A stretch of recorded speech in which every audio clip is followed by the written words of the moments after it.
ఈ రోజు evening class ఎలా ఉంటుందో చూపించేస్తా. Let's go. యాజ్ యూజువల్ ఇంటి దగ్గర ఉన్న బస్ స్టాప్ కి అయితే వచ్చేసిన. ఈ రోజు పెద్ద క్యూఏ ఉంది. ఇలా చాలా మంది ఒకే బస్ ఎక్కాలంటే ఆటోమేటిక్ గా లైన్ ఫామ్ చేసేస్తారు.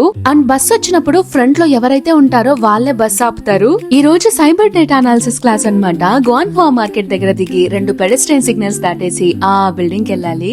మామూలుగా అయితే క్లాస్ కి లేట్ గా వస్తా. ఈ రోజు అయితే ఊరికి ముందర వచ్చి కూర్చున్నా. ఇంకా ప్రొఫెసర్ వచ్చి క్లాస్ స్టార్ట్ చేసిన కాసేపటికి క్లాస్ అంతా వేడెక్కిపోయింది. అంటే క్లాస్ లో ఏసీ లేదు. అందుకే ఇంకా వెంటనే అందరినీ ల్యాబ్ కి వచ్చేయమన్నారు. అందరూ వెళ్ళాక వెళ్దాంలే అని నేను మనీషా అలా క్లాస్ లో ఉండిపోయాము. మనీషా నా కొత్త ఫ్రెండ్. ఇంకో ఫ్రెండ్ ని కూడా పరిచయం చేస్తా, నమన. ఇంకా ఈ క్లాస్ ఏమో బోర్ కొడుతుంది, నాకేమో ఫుల్ ఆకలిస్తుంది. ఇక్కడ స్నాక్స్ డ్రింక్స్ తెచ్చుకొని తింటూ తాగుతూ క్లాస్ వినొచ్చు. అది క్వైట్ కామన్. అందుకే నమన నా కోసం ఈ స్నాక్స్ తీసుకొచ్చింది. అవి తిన్నట్టు కూడా లేవు. అందుకే క్లాస్ అయ్యాక ముగ్గురం కలిసి క్యాఫెటీరియాకి వచ్చాం ఫ్రైడ్ రైస్ తినడానికి. ఇంకా తినేసి ఇంటికి స్టార్ట్ అవుదాం అంటే నాకంటే ముందుగా వర్షం స్టార్ట్ అయ్యింది. ఎండాకాలంలో వర్షం ఎందుకు పడుతుంది అని గొడుగు తెచ్చుకోలేదు. ఇంకా నమన ఏదో లైఫ్ లెసన్ చెప్తూ ఉంటే వర్షం ఆగేదాకా అలా వింటూ కూర్చున్నాం.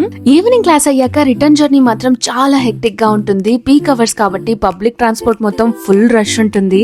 కూర్చోవడం కాదు కదా, నిలబడడానికి కూడా ప్లేస్ ఉండదు.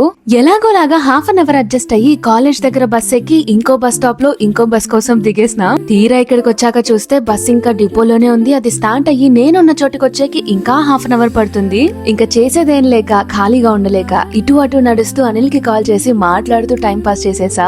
ఇంకా ఇంటికెళ్లి అనిల్ ని చూసాక హమ్మయ్యా అనే ఫీలింగ్. అంతే, ఈ వీడియోకి ఇంతే. మళ్ళీ కలుద్దాం. బాయ్.